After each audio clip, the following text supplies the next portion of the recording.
Let's do Cloud. All right.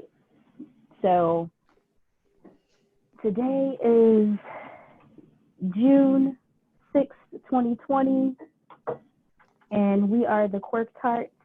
Quirk Tarts Hey. is Quirky. adults only fun podcast. Don't let the kawaii stuff fool you. This is a grown vaginas only situation. So if you have crumb snatchers, you better put them to bed because this is not that type of podcast.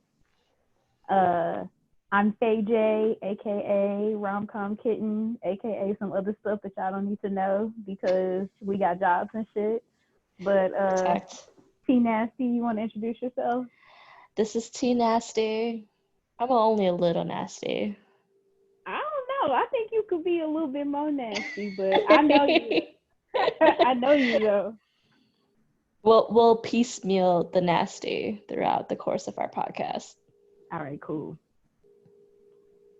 So T Nasty, how did we get here? Why did we decide to start this podcast? We were bored. Actually, we weren't bored. We both are like really busy people, and I feel like for us, I think we both needed a creative outlet. Would you agree? Yeah, I think so. Plus, we just just talk about this anyway, so we just decided to record it and make it fun. True. I also feel like we low-key have been talking about doing this for like 2 years. I've been like, hey, start a podcast with me. Would you do some nerd shit with me? Like, and now we're here. Now we're here because everybody's on Zoom. Everybody's on video call all day. This is what we do anyway. We might as well record it. There's always some stuff going on. And, so why not? So let's get it. Get into it. One of the interests that we both have in common is K-pop. Both of us are K-pop fans. Dare I say for myself, K-pop stan. And the group that got me really into K-pop, like into the fandom, is BTS. And for some people who are listening, that might be cliche or whatever because BTS is the biggest K-pop group in the world. Hashtag facts. You can fact check me on that. But also BTS has like a message and a history, and the members have like a persona that I feel reach a global audience. And so they really got me into K-pop, like standing. So same as. Yeah, like I knew about K-pop forever, like since high school. Me and my friends that went to theater and dance, and we used to watch like the choreo videos because all the K-pop videos have like hella dope choreography and stuff. But I wasn't into any fandoms until like well into adulthood, and I would say that like definitely BTS Army is my fandom. Like BTS Army is the greatest fandom in the world, period. Biggest fandom in the world, period. You can fact check that. And I think the recent events that have been happening the past couple of weeks can prove that. And I think it's just really interesting how arts and entertainment and people who consume arts and entertainment, how much power we have. And I think, the stuff that's been going on with K-stands hijacking these MAGA hashtags and all that has been hilarious. But I feel like the internet has made it easier to like really invest in these groups too. Like I feel like maybe in the prior K-pop generations, it felt like the information in America wasn't as accessible. Like it wouldn't have been in English. There wouldn't have been articles written about it. Like there was no Twitter or, it wasn't like a global fandom. So I felt like being invested in a group was a lot harder back then than it is now. Like now it's hard to scroll through. Even if you've never clicked on a single K-pop thing, it's hard to scroll through any of your social media feeds without seeing the trend, like trending hashtags that's not related to BTS or ARMY or anything like K-pop related. I also started, I think I must have watched that episode on Ellen when BTS made an appearance. And I think like for me, seeing a K-pop idol on American television speaking in English was what got me really intrigued. And I think like at that point, Mic Drops had came out. And I was like, oh shit, like this is actually really good. And the rabbit hole then commenced. Then it was like an investment. You start to learn like, because you don't know what they're talking about first. At first, they like bait you with good music, but then you start listening to their lyrics. You start reading about them. My first K drama I ever saw was Haram because V was in it, and I think for a good like year and a half, that was the only like music media consumption I had was BTS related. I stan other groups now too. I've evolved. I like really gotten into the genre, if you can call it a genre, and stan lots of different groups and love them all. But BTS will be my first. Wow. So that is, I feel like, one of the things that makes this podcast potentially fun for both of us, because we kind of got into these K-pop fandoms for some of the same reasons. I agree. But I think we also bring a different, like potentially a different perspective too. You know, like while there's a lot of American But armies. just like our backgrounds, we both.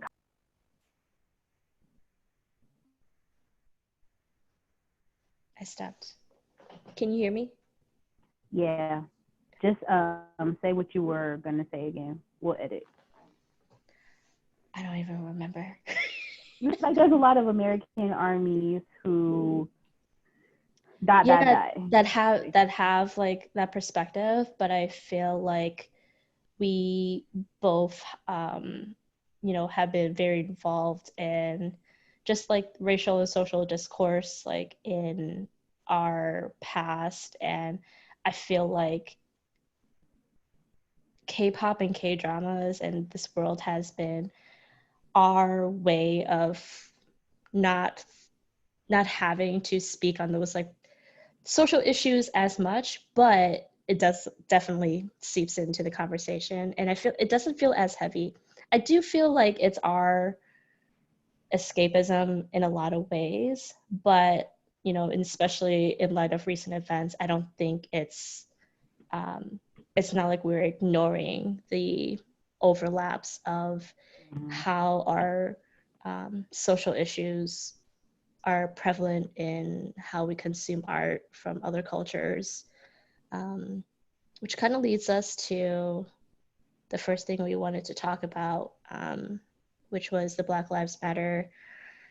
One might say a movement right now, but I really just feel like it's a entire saga in our history books right now. I think it's bigger than just a movement. Absolutely.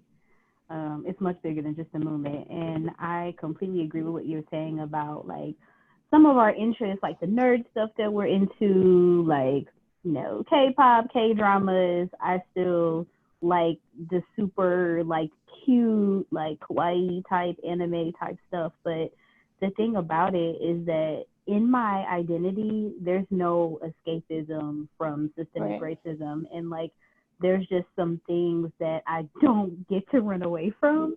And what I think is really interesting about this time is that these social issues and the outcomes are hyper visible, like you said, in the media.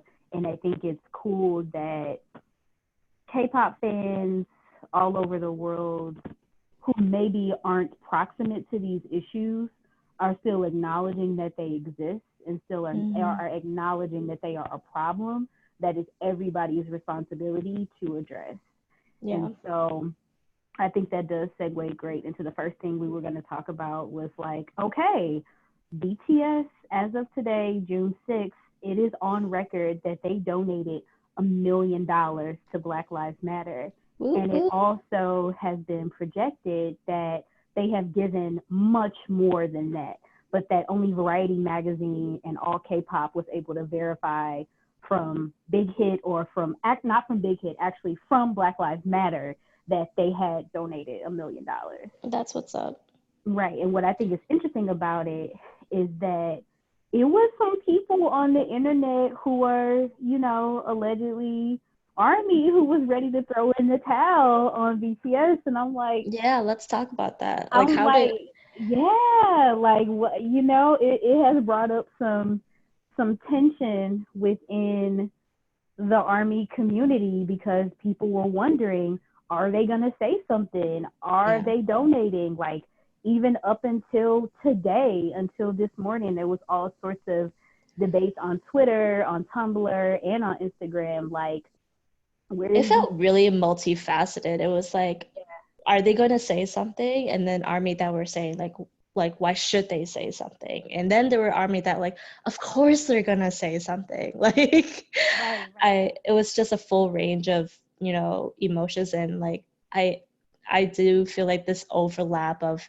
you know, how I perceive my consumption, my daily intake of all things K-pop, um, is in a lot of ways for me to not take myself very seriously and like just enjoy and like be happy just like looking at these music videos or looking at them doing stupid shit, playing games with each other like for 30, 40 minutes a day.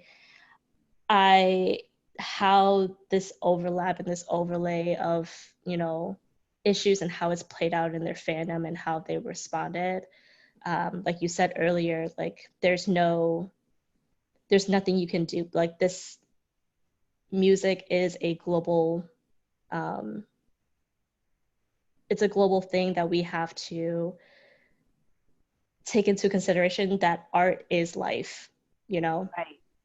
Right. And part of the reason why, you know, we both got into BTS is their message. And I think when we spoke a few days ago, we were both really disappointed that it took them as long as they did to even say anything. Mm-hmm. So I guess like my question is, yes, they donated $1 million. Does it feel like, okay, so what though? You know, like, is it kind of late, or is it, you know, Mm-hmm. as but they did, Right. as long as they did. Right. I think that's a fair question. But the thing that gives me hope is that the way that the articles were reported is that they gave this money several days ago. The thing is, the media is just now finding out about it, because it wasn't necessarily their plan to come out and be public with it. And I think maybe Right. that is where our tension is. Yeah. Is it that they didn't support us? Absolutely not. They did support us, and like, we can prove that they were supporting us the whole time. The issue is visibility and like making it known that they were supporting us. And so after kind of thinking about it, I was wondering, like, I'm maybe this is a conspiracy theory that I have, but like, maybe they didn't want to come out saying something at first because they didn't want to censor themselves. Right. That this isn't their issue. Exactly. And like, Yeah. something that, I'm just going to say this, sometimes something that quote allies do is that they censor themselves when there are issues in the Black community, when there are issues with violence with Black folks all over the world. White folks and non-Black people of color have a tendency to censor themselves and to censor their emotions about the issue. Mm-hmm. And it can come off as like, oh, this is one more opportunity for us and our issues to not even be really important. It's more so about those people's emotions. Yeah. And maybe I'm projecting, like, maybe all of them were not even thinking that deep about it, but a part of me does feel like they were kind of just like, look, we can be hyper visible in this situation, or we can let the people who are experts on this issue be amplified right now, and we just support them with our money. The media will find out eventually that we donated. Like, I can't help feeling like that was always the plan.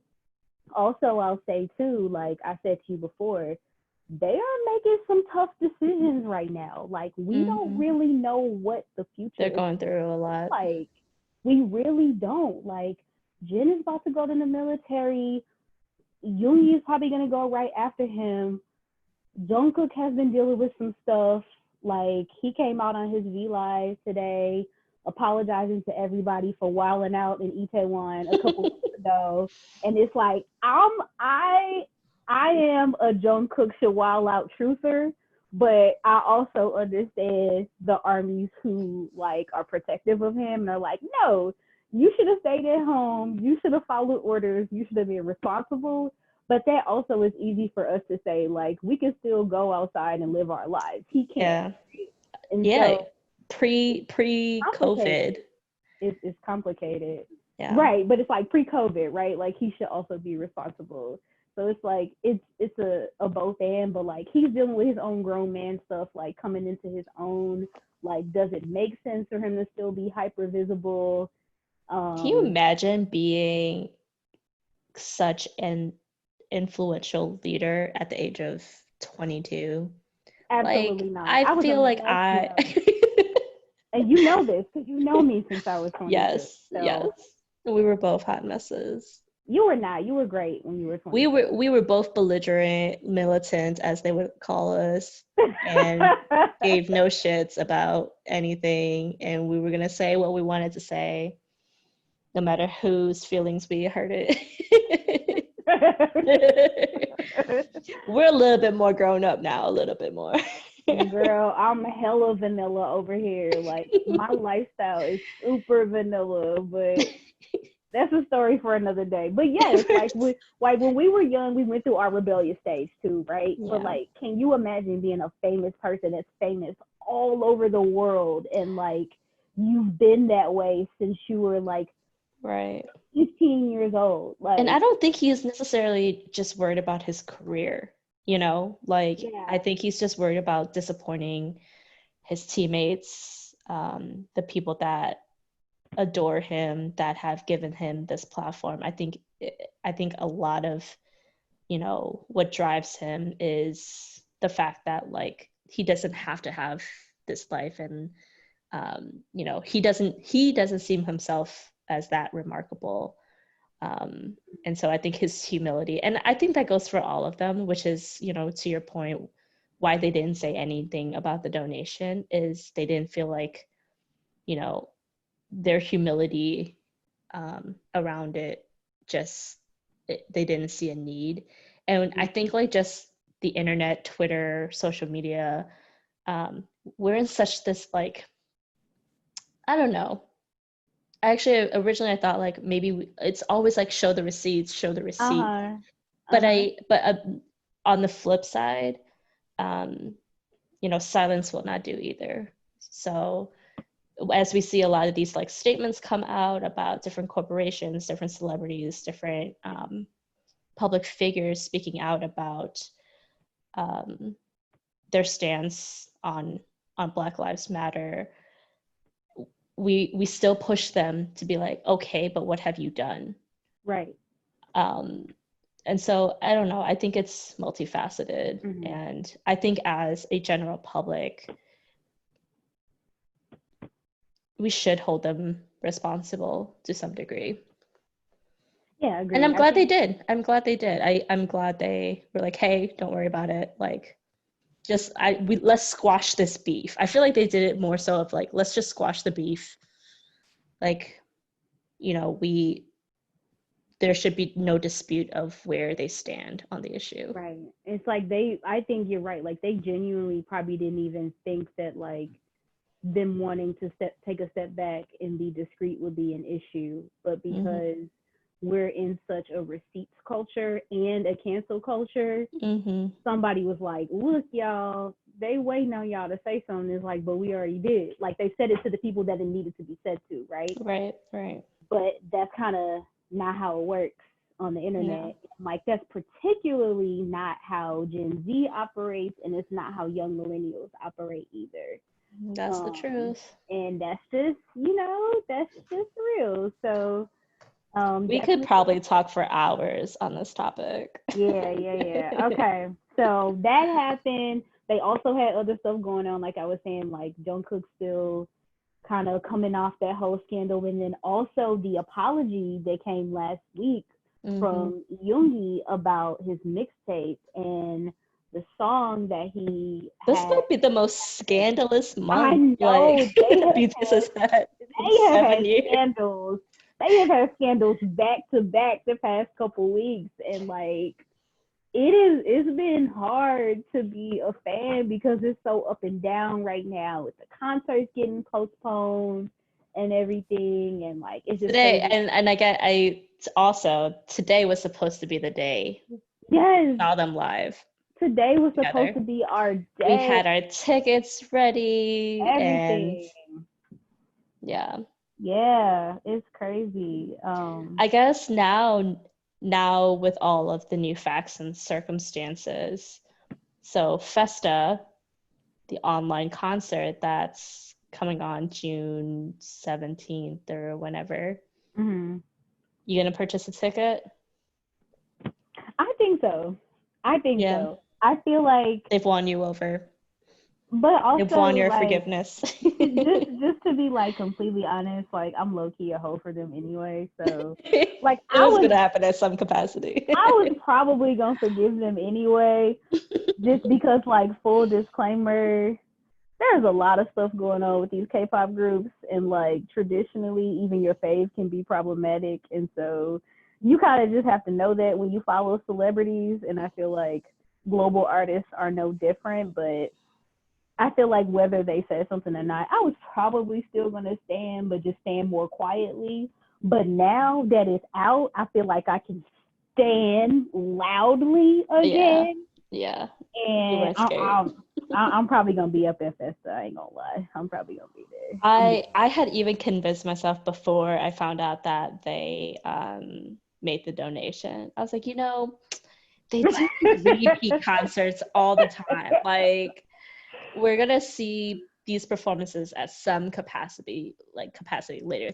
They're never just like you'll just see this one performance and that's gonna be it. Like, that's Right. never the case. Yeah, but we don't know. Like we on an alternate timeline right now. I feel That's like what I felt last year too. I whoever the felt time traveler is that's messing up our 2020 timeline, y'all need to stop because this getting crazy, man.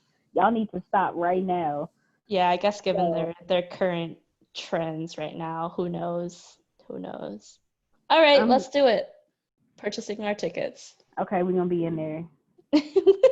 should They we got should we that do a live hashtag BTS Army for life going should we right do a now. reaction as we watch it? That would be fun. I think. That I would think. be fun. Yeah, I think that's an. I Stay think it's a tuned. date. So we'll set All that. right. All All right. right. So let's talk about some other groups and some other stuff. So there has been a lot of new music and a couple of new videos to come out over the past couple of days, Yes. and I'm curious about your thoughts. So there was a couple music videos from EXO or former EXO members, which I have some conspiracy theories about that. Mm. Um, Sweet and spicy versions of these videos, which I'm still trying to figure out. Potentially some propaganda stuff going on in some of these videos. So I guess we Like, should also preface that neither one of us are native Korean speakers. So if we butcher anyone's names, um, you'll have to forgive us. We're trying. We love them just the same. we be trying so hard, but I'm country. I'm country. I mess up English names if that makes y'all feel better. I tend to not even say people's names because I'm that self-conscious We gonna about saying it hashtag wrong. we gonna hashtag say their names and we gonna mess it up and Right. people just have to forgive us. But like we really I be can trying. spell their name. I'll hashtag spell their name. Girl, we just gonna try it, okay? So Bakyun, I don't know if that's how you say it. I think it's Baekhyun. Baekhyun, former. No, We're look, laughing at ourselves, not the we're laughing name. at ourselves, not the names. I know we problematic as fuck right now, but we trying so hard. But anyway, He is cute. He is dope. He got some solo music out right now. And Okay, so sweet and spicy, what was sweet about what was the difference between like besides the outfits? right. So the context behind this, he has a music video, a main music video for his solo song that's out right now called Candy. But he It's also dope. has, It's a bop. It's a bop. the song is about. I do I'm gonna really say like the that. song. I do like the song. I also like him too. Like I think he's a good singer, a good performer. I tend to enjoy stuff that he puts out. But this one is about. But I'm not sure why there's two different performance Splitting the videos. views. It's just splitting the views, that's You think all. it, okay? You think it's just that? I was like, am I missing something? Because there's a sweet version If and there's a concept out there, maybe we need to look that up. Maybe there's a concept, but can somebody who is a Bacon fan like explain to us what's going on, and then also maybe phonetically like get us together just to make sure we're saying his name correctly. Like educate us, educate us. literally, I'm telling y'all, like literally, T Nasty is the only person that I even talk to about K-pop stuff. So I never even say K-pop out loud other than when I'm talking to her. So please forgive me for my country palette. I'm really trying. But Likewise, I don't retain information very well, so I might have even heard his name and it just doesn't stick because I don't right, say it and out like loud. Yeah. I just to be honest, like I really do like EXO, but I'm not deep into their fandom. So like Yeah. I've never seen any of their interviews or not for real like that, maybe one or two. And you know these white interviewers, these American interviewers, they never know that. Yeah. They don't the know. only Yeah. the only interviewer that I feel like really stand for real, and he problematic sometimes still was James Corden. Like he knows BTS. Like he knows He all does. their He names. does. He stand for BTS. Also, Jimmy Fallon, I feel like knew their names too. I feel like what happened with those particular hosts was they interviewed them after so many other shows had interviewed them. And I feel like their staff had them ready. Ah, so they got lucky. Yeah, Okay, okay, that I makes feel sense. like they had them ready because I think they saw the problem, like whether it was the response or rather, um, them just finding it problematic that they just refer to them as BTS and, won't have them each individual, like that they were just a collective and not seven individual people. I don't know if maybe they just noticed that or maybe it was just always left in the comments. Right.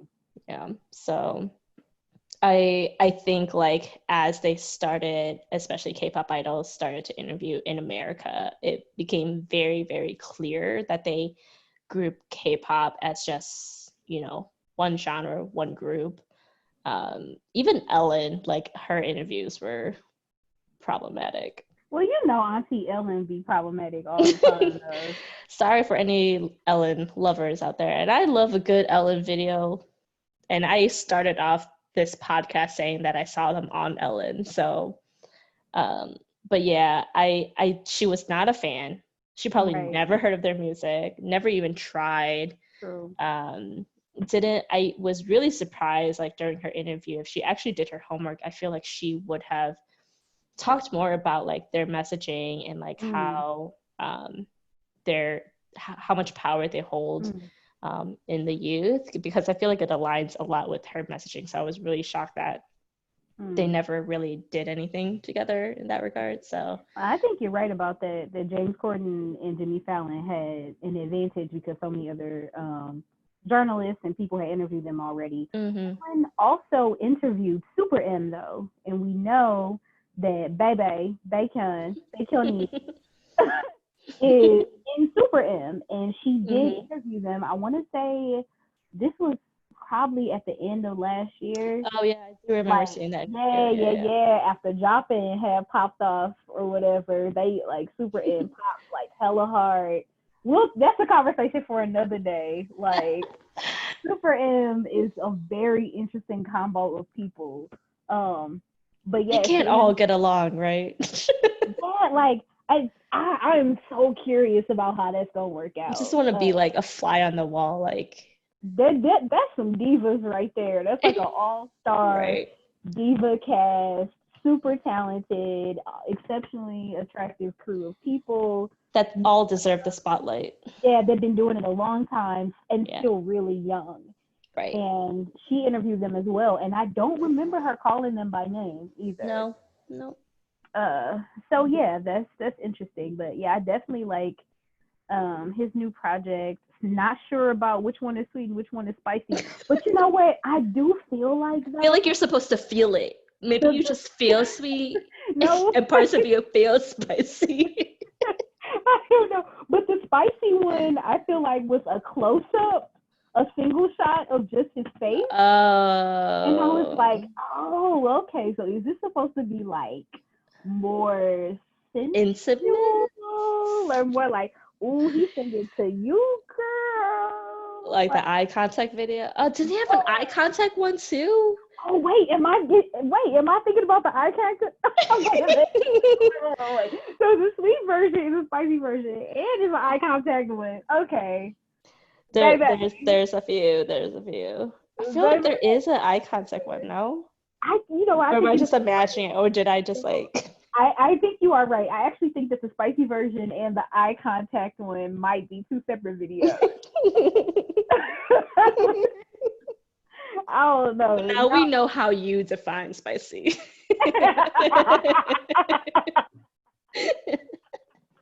Yes. Thank you. Yes. Oh my God. This is a little bit spicy. Okay, but so enjoying his project. That's a bop. Looking forward to if there'll be any more videos. Yeah, if he's putting out an album or a EP or something. Yeah. So what about his former colleague? Is that what we calling it? Colleague? Roommate, friend. Like, so before we get into his project, like, let me know, like, what's up with Lay? Like, is he still messing with EXO? Is he in? I feel like, so I don't know much. I like you, I don't follow, like I kind of got into EXO. I think like it was BTS, GOT7, and then EXO, and really EXO, it was just like for the bops, and I like wasn't really invested in the members so much. Even now, I like, all I know is that there was like XOC, like they were like the Chinese unit, and Lay was one of them, but I feel like there was somewhat of a tumultuous break with all the Chinese idols. So I think it was Lay and, oh my gosh, I'm gonna like not remember the name. They're all like on one of the music shows together right now, I think. Chen. I think Chen. Oh my God, Chen, that's a story for another day. Chen, hashtag Chen. People was coming for his head for getting that girl knocked up. And I feel like they were just more so, they like pretty much severed from the group from what I know.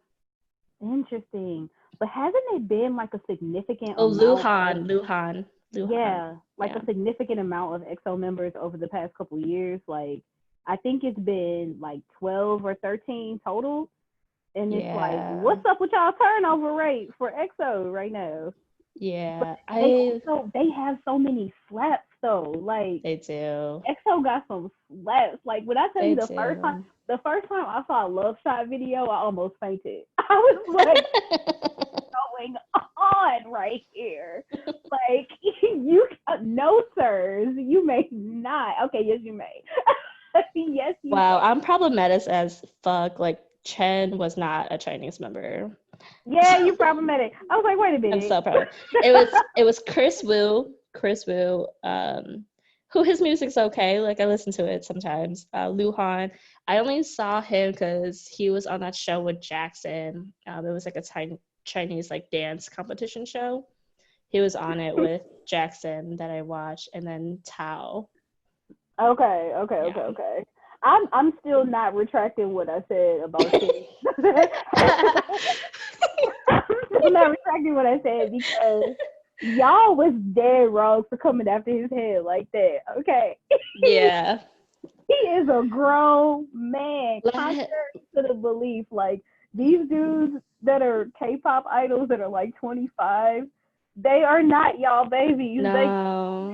They're Men. planting seeds They everywhere. grown men. But here's the thing, though. Let's not act like EXO didn't tell us that they got weak pullout games. They made several songs about it. Like Yes. Tempo is about weak Mhm. pullout games. Mhm. Like Mhm. don't mess up my tempo, girl. You know what's gonna happen. Like I can't make this up. Like They for gotta real, for protect. real. I mean, these fans, they need Oh to maintain man, this image of their loved their loved ones. they not babies, y'all. They grown. Then really not. They're really not. They got meat. They got man meat. They are. Okay, They so really. Oh what I'm man. reading is Luhan left due to unfair pay and other unknown reasons. He and Okay. Chris Wu filed a lawsuit together against SM as they started their own activities in China. Okay. Cool. They went with like, you know what, are you underpaying us because we're Chinese? It was just total like Asian caste system. Okay. Okay. Okay. Okay. Okay. Okay. But yeah, so Lay has a new song out. No, Lit. but here's the thing though. Like the last I heard is that like Lay was still kind of in. Like he's kind of in, but kind of out. Like that he was like on hiatus, but that he was still involved somehow. Like, is that true or not? Like, can somebody who's an EXO stan please let us know gently if Lay is still messing with Yeah, if he EXO? has a label in China and also still part of SM. Yeah, That'd be like interesting. I don't know. He probably is. Yeah, I just thought that was interesting. Like, who's still in and who's still out? I'm curious, but basically, he came out with a video and a song a couple days ago called "Lit," and it Man, got a lot. He had a budget for that video for there real. were dragons, an entire army, like CGI was on point,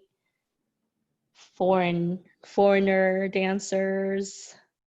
Well, yeah, Yeah, foreigner the dancers. costume acts, Yes, the like pyrotechnicals and water budget. Yeah, he it had was a legit. whole like crunk dance, like montage, like It super. was so much so. And then there were like the Canto soap opera like imagery as well. There was a lot going on. It was a lot going on there. Like I watched it like 3 times back to I don't back. know what the song is about. The song. That's the thing, though. Okay, so the song is about him being lit, right? Okay. However, I also feel like the song is about him being lit and also conspiracy theory that is low key like I'm just gonna say this, maybe like some propaganda type stuff because our boy Lay has like been on record supporting Hong Kong police and like supporting, Chinese government and stuff. And like, I know we like him, but like, he not trying to lose the investment. He also Mm. is, I want to say, an ambassador or some sort of like dignitary for the Chinese ministry for like I think culture or arts or something like that. And it's like, dude, like Isn't his lyrics like taking China to the world? he said taking He China to the world. literally I was like, he boy, li- that's some strong words. And then he literally he says taking China to the yes, world in English. he said it in English. Just so y'all know, he Yes, said it in English. right, I was right. like, he's saying something. Then he does a whole Chinese hoodoo crumb dance and awakens the sleeping dragon. I was like, boys, stop playing. Like, y'all playing right now. I'm like, y'all see what's going on? I'm like, Lay about to start a whole war and I y'all don't not even paying attention right now.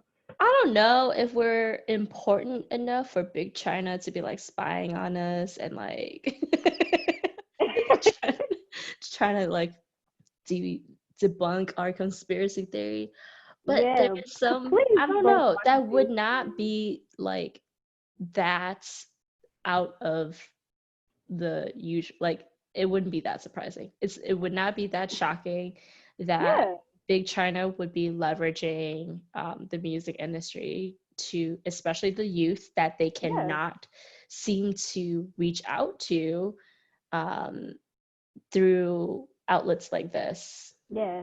And if Lay has like historically been supportive of what they own, then it makes sense for him to drop a little bit of, this we got going on. Like, you down or you frown. And it's like, I don't know, B, like that's I don't know. I don't know how I feel about it. Like, But how like I guess, because that's what's, if that's happening, I guess, how do we feel about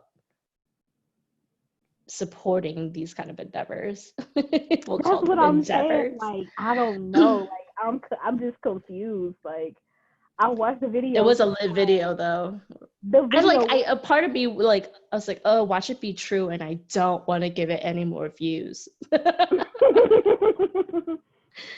Like, I'm just gonna reimagine the video in my head.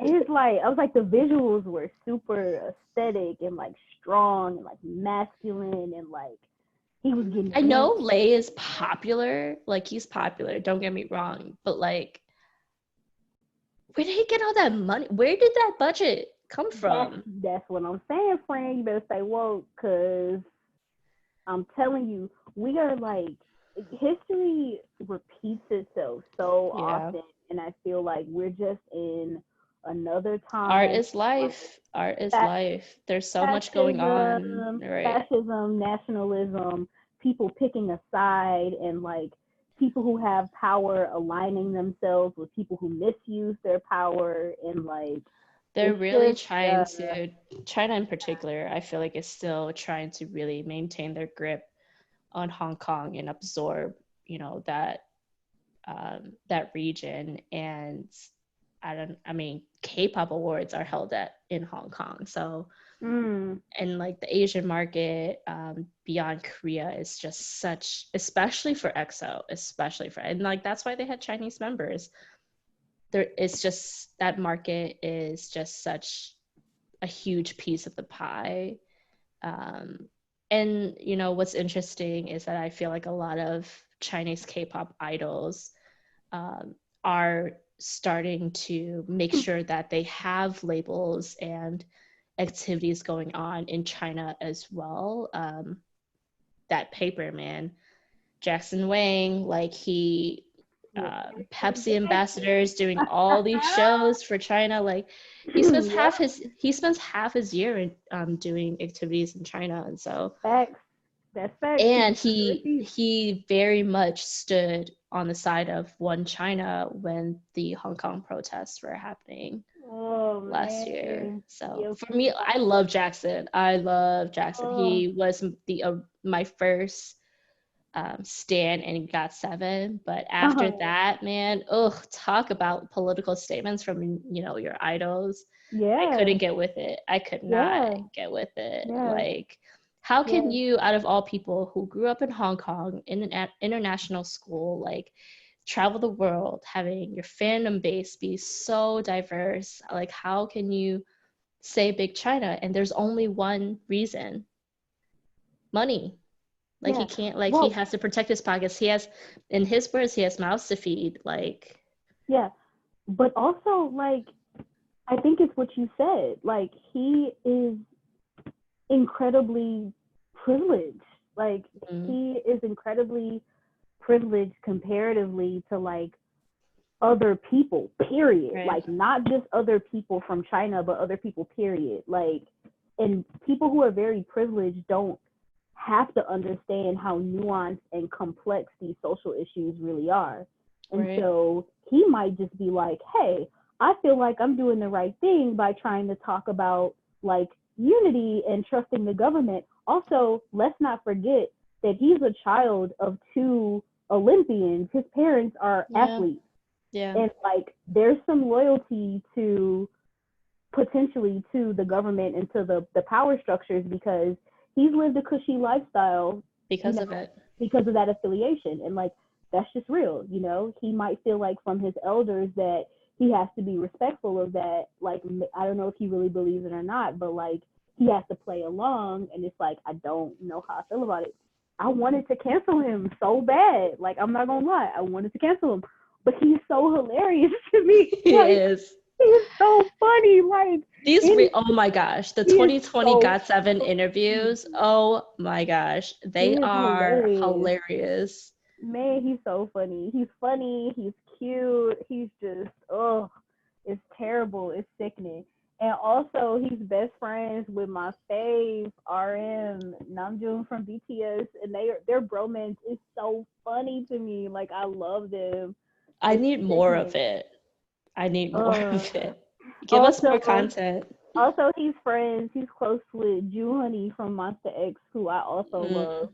which is a conversation for another day. His best, oh my god, oh my god.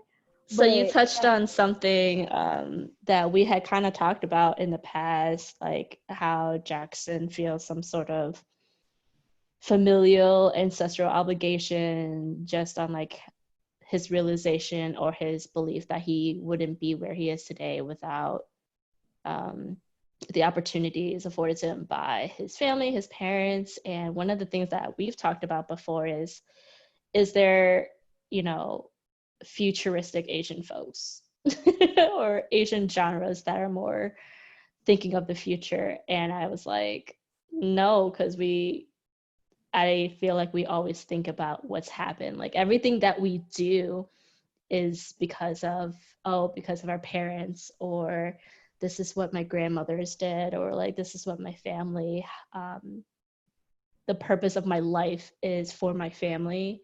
yeah, And yeah, I don't know if that's ties into the amount of historical themed like art that we're doing, like from the August D title track to what else was there?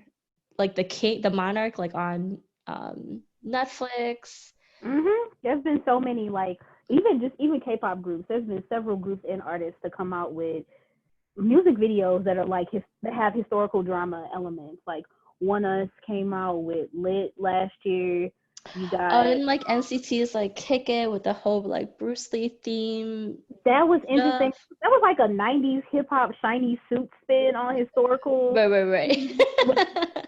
And then Jackson came out with his video 400 Ways that was Yes, historical. And 100 ways. yeah, like Yeah. it's just really fascinating, like how, Is it a coincidence? I don't know, like how can Gen Z people care and be invested in the historical genre, kind of knowing how painful and problematic like some of that history really was for the people. I could be wrong about this, but I kind of feel like that would be like me coming out with music videos of like the antebellum South and like the 60s like bus boycotts, and I'm singing like Shake That Thing. It's like like it is a painful history behind some of this historical stuff, y'all. And like, so I don't know, like I could be wrong about that, but I just feel like it's risky and it's interesting that like Gen Z artists and young millennial artists are like reverting back to the historical genre for like their aesthetics and like for the themes for their music videos, and I'm not sure why. I feel Um, like even up till like recently, I feel like especially in the K-pop world, there's been such a hip hop trap influence in the music. I just wonder also if it's a bit of like the pendulum swinging, like um, kind of going like I in recent years, I feel like there's been a lot of talks about cultural appropriation, especially when it comes to rap and hip hop, mm, and how mm. other countries and nationalities have taken up on it. I guess, what are your thoughts on um, is this, do you think this is their way of addressing that and saying that, well, we'll make it our own then by blending this, what we know to be our original music, and blending it with a trap beat. So like maybe, and I think that Is it makes even that deep? Do they even think that deep about it? Could they just be like, it just sounds good, and they one yeah just influence another, and like it's just a domino effect of like, they're like, yeah oh yeah, we could look in that direction to pick up some new sounds that perhaps haven't no. been done before. I think that makes sense. Actually, I think that would make sense if that was the wavelength. Like, because there are some K-pop artists who have been dragged by international fandoms. Mm-hmm. That's like, look, like, yeah, we like K-pop, but you don't have to do it that way. Like, Right. these faux locks you got on top of your head, no, thank you. Like, your Okay. your Did you? casual use of the N word, no, thank you. Like, we know that that word means something different when you say it in Korean, but like when you say it in English, it means Right. something you should not say. You know what I'm Right. saying? Right. Right. People have been forgiven in some ways. Some people have been canceled in some ways. But I think the artists that are actually doing the historicals are not even the people who've been dragged for cultural appropriation. Mm-hmm. Um, so I'm not really sure that's it. I actually feel like it's because there's been a lot of saturation of historical dramas on the streaming sites. So like Yeah. most of our exposure to stuff that's Asian as far as the film and movie industry before the boost of like K dramas, it has been historical stuff. Like Yeah. you don't see like mainstream movies that have like all Asian cast as far as like the American film industry. You just don't. Like there's only been a few, and like that's problematic. That's a story for another It day. is. It is. I'm just thinking like that. Like that is our genre. Is the Yeah. fucking like Tang Dynasty. Like. But also there's been so many amazing like and nuanced independent projects of like modern takes on what it means to be Mm, Asian, what it means to be Asian American, what it means to be Asian globally or in a diaspora. And like that's not what the American like streaming site media has been saturated with, right? yeah. Like now we're starting to get some of that stuff, and like there's a bunch of rom-coms, crime dramas, family dramas, like slice of life type of stuff that's on Netflix and Hulu, and even like some other streaming sites are starting to get them. But like before this boost of like more representative Asian media, we pretty much only saw historical stuff or martial arts type stuff. And so I feel like it makes sense, but it also is still, I don't know, like I don't know. Like I feel like I understand what you're trying to say, but I just wonder like why young people would still take that route, like, and they don't have to. Yeah. No, I would agree. I it does make me think about how I think lately I've I guess to preface, while I am not a native Korean speaker, I am of Asian descent. Yeah, I think people probably got that already because you said we like hella times. No, right? Okay, cool. Like they'll get it eventually, but Have been lately very inspired about just from the different kinds of entertainers and artists that have come out that are Asian that I feel like I never really seen before. Like I've never really seen Asian comedians, and I've never really seen like Asian graffiti artists or writers, just anyone that is a public figure that can speak on Asian issues. mm-hmm, And it's been in actors, it's been really cool to watch and inspiring to watch. I think mm-hmm, like I grew up like not being encouraged to be artistic or creative. Like I, my my purpose from a familial obligation standpoint was like make some money, make us proud, make us like give us a reason, like give us a purpose that we came here. It was not to America and it was not for nothing. In a lot of ways, you know, that discouraged me from doing anything that was creative or, you know, expressed anything other than what I was supposed to do for my family. And so it's been really refreshing, like just the different voices that I've seen and the different, like, while there's shared experiences, I feel like everyone is also giving different perspective, and they're angry, and they're not just one kind of Asian entertainer. And it's been cool to see them have their own comedy specials, being the lead actress or actor in movies, writing their own books, being recognized in the streets for who they are and not just as like the token. That's been really cool to watch. And also, like, I think K-pop also has definitely played a hand in that as well. When I say K-pop, I also really just mean BTS. I feel like BTS played a hand in that. Like K-pop is now K-pop has BTS, so like yes, BTS led the way. Yeah. BTS led the way. Right. BTS eating K-pop, like that's crazy.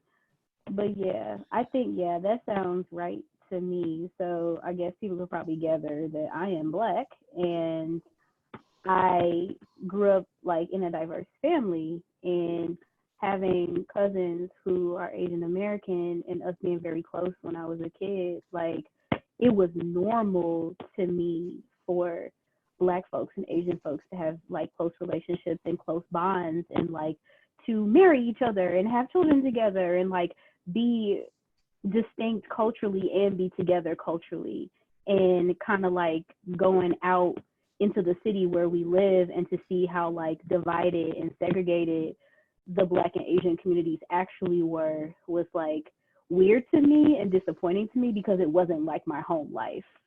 And so I always like sought out like media where I felt like Black folks and Asian folks was like tag teaming and like killing it. Like Rush Hour was my favorite movie, like my whole childhood. Like Rush Hour 1, 2, and 3 are all classics, contrary to the belief. Yes, even Rush Hour 3 is a classic. Okay.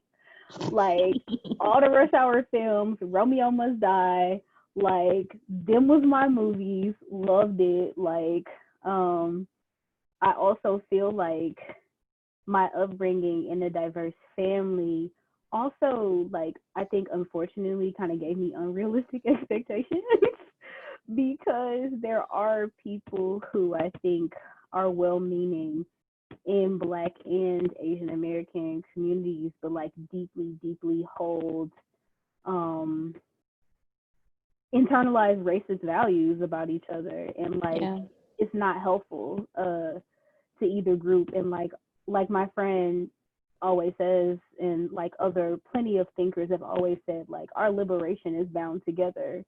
And if we don't start thinking about what meaningful partnership and solidarity actually looks like, then we're lost, you know. But that's another reason why I think it's been so cool that K-pop fandoms have kind of like joined together to be like, look, y'all, we don't have to be Black to like let y'all know that this is messed up. Like, we don't have to be Black to say that Black Lives Matter, and to also put our money where our mouth is, and to also interrupt and disrupt and like flood these people's media with other images on purpose. You know what I mean? Like, I think it's a really incredible start to something that can be transformative and is also like long overdue. And also, anti-Blackness is not just an American issue. Mm-hmm. That, you know, in terms of the color of your skin, it's prevalent in Latin cultures, in Asian cultures. you know, when we talk about race, it's something that's widely accepted globally, not just America. And that's why this is, it's a hard, and that's why, you know, earlier when I said like Black Lives Matter is more than just a movement, like we're just trying to like knock down centuries of colonization here. You know, and like the belief that you know, being white is superior. It's, you know, going to take a lot for us to dismantle all of what that means. And I'm really glad that you know, it sucks that it has to come to this point off of, you know, someone losing their life to multiple people, hundreds of people losing their lives at this point to thousands. I don't know, even know what the figures are. I don't even know if there's going to be an accurate figure for it, but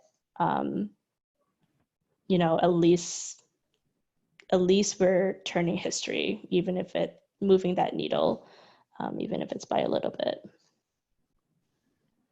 Word.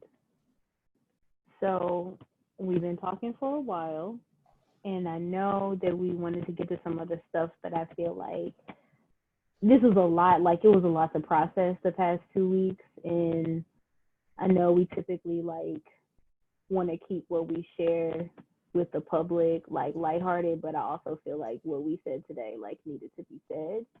And I hope that the people who are listening to this and continue to listen to this like know where we stand. Like, yes, we're gonna do some fun stuff, some fluff stuff. We're gonna be talking about some silly stuff, some fun entertainment things, some messy tea, but we also gonna keep it real with y'all and like putting a stake in the ground about what our beliefs are, and that it just like is what it is. So, and we just hope you guys enjoyed the conversation too. I think like, you know, what we're hoping is that we're letting people into conversations that they might not be privy to. You know, I'm lucky enough to have someone that I can talk to with this about, but you know, I recognize that not everyone does, and not everyone has people in their circle that they can even begin to have this dialogue with. And you know, if it takes a K-pop fan to come to this podcast to learn something new, but then also, you know, educate us, like we're fairly new to this world as well, and we would love to learn from you all as well. And yeah, let's keep it going. for sure. So before we wrap up, like I know we also have a habit of like binging shows pretty We hard. do. The last show that I binged was Extracurricular. It was rough. It was Man, to like go full somewhere else. I've been like, watching Insecure nonstop. And I finished a show called Blood and Water, which is also on Netflix, which is really good. Also a little bit heavy, but like not as heavy as Extracurricular. And then I started High by Mama. Like, oh, did you? yes, I How do you, started it. what did you think? It is. I didn't know what to expect.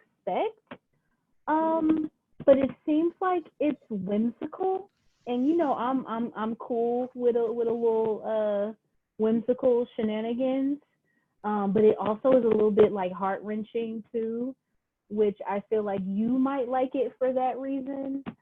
I feel like the reason why I haven't started that one is because it reminds me of another one.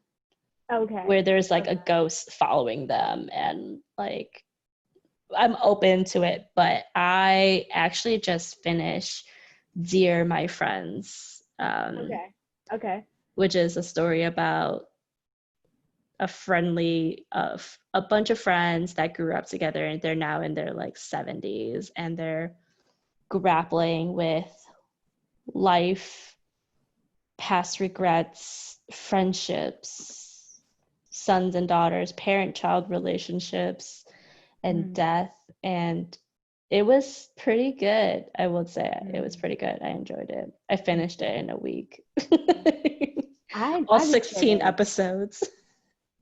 You look, the last thing that I binged hard like that, Netflix put My Secret Romance on there, and those type of K dramas are my jam. I binge watched My Secret Romance in 3 nights. It was like 18 episodes. I was not kidding around. Like Was it worth it? yes. Oh, it was so worth it. Don't judge me.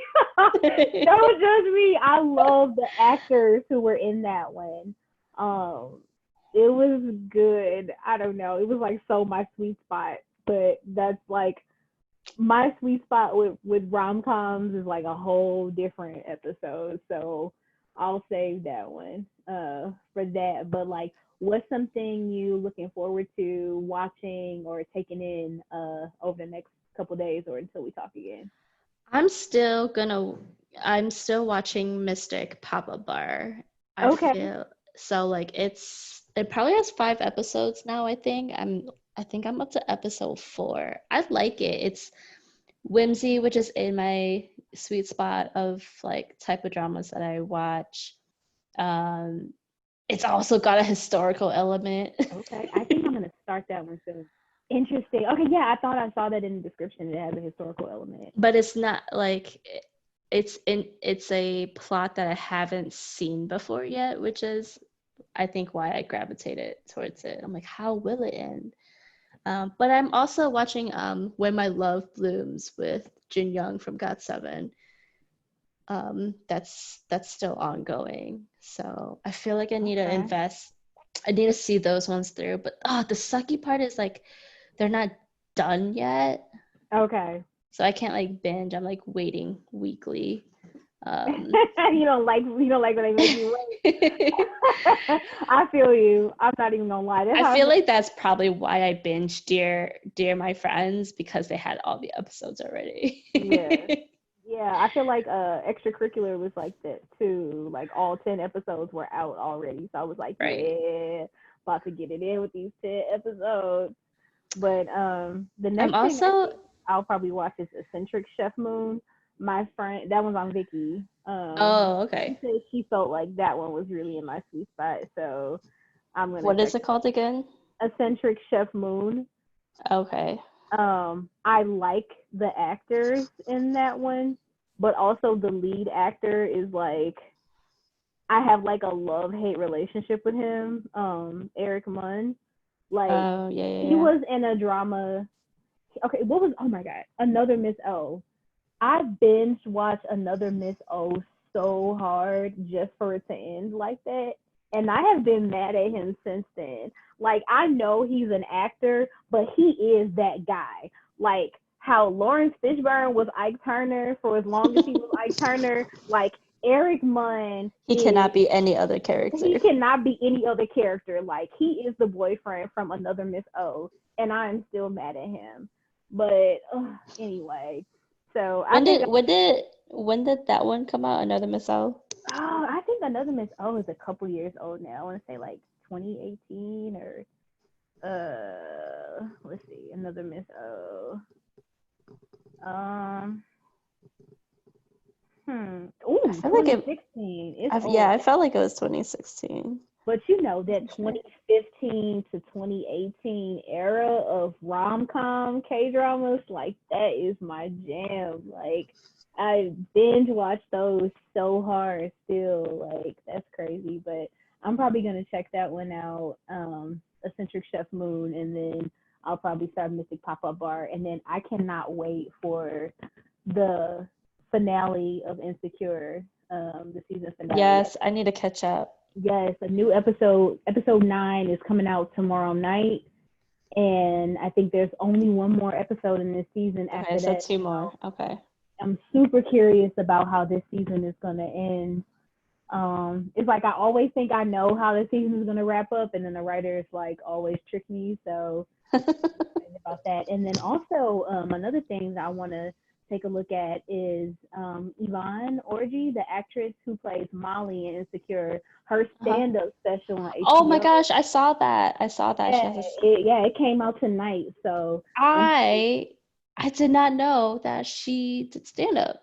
yes, she is hilarious, and yeah, that just came out on HBO tonight. So I'm gonna watch that, and then The YouTube graduation special for class of 20, Yes, that's tomorrow. Oh my gosh. and they rescheduled it, so Okay, I'll can be I tell checking that you, out. the fact that I knew instantaneously what choreography BTS was doing from that nanosecond that showed up in the trailer. Do you think I'm a fan? I think you stan. But Okay. yes, they're definitely doing Boy with Love. Yeah. It might be a medley. I don't know. I'm kind of curious. But it seemed like I couldn't really tell what the layout was going to be. And I appreciated their disclosure to say that all of this was filmed before, the protests happened last week. And so that gives me good context so that I Okay. don't like pick apart like their words or whatever. So Okay, that's good to know. I don't think it's like a live thing. I think they Mm, all made their own videos and they compiled it all together. okay, But okay. also, like, there's just so many people like speaking and performing that I'm like, how long is this gonna be exactly? True. But yeah, I'm looking forward to it, even though neither one of us graduated this year. And you know I'm just watching it for my boo things. For real, for real. Like Yeah, I I kind of like school suffered fast. I suffered through the last Grammy award show just to see Girl. for 120 seconds. Like if I suffered through the last Grammy Awards to see them for 122 seconds, I'm gonna be watching this whole graduation situation I feel like it's because gonna be better than the Grammys, so look, I hope it look, should. It should. we'll see. But I'm excited about it. Yes, we should Yeah, talk afterwards. I think we just did this. Like I think we just did episode 1 of Court I Tart. think I think we did. I'm so proud of us. Me Like we've been too. talking about this for so long and here we are. You know what be the best up thing is? You What? didn't hit record.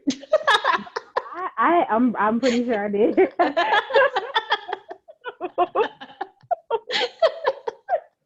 I'm pretty sure I did hit record, but I do acknowledge that like the future episodes will probably have to work on the audio just a little bit. But Do you you think know, it's me or you? no, I think it's me actually because I'm on my laptop and I probably should be on my desktop because I actually do have good sound equipment for my desktop, but I just kind of wanted to get it started this time just to see what it would look like. Yeah, we should. I mean, Yeah, we won't know until we try. So, absolutely. So whoever actually listens to this one day, man, make kudos to you, thank you for listening, y'all, the real ones. the real ones. Hey, if our significant others don't listen to us, We should at least get 2 views. we Like, should at least get two look, views. we better get 2 views, 2 listens, 2 clicks. Look, or it's gonna be a situation, okay? But anyway, we not necessarily doing it for the likes. We doing it for the conversation. So We hopefully are. y'all will join us in the conversation, and we will talk to you next time. Peace. Bye.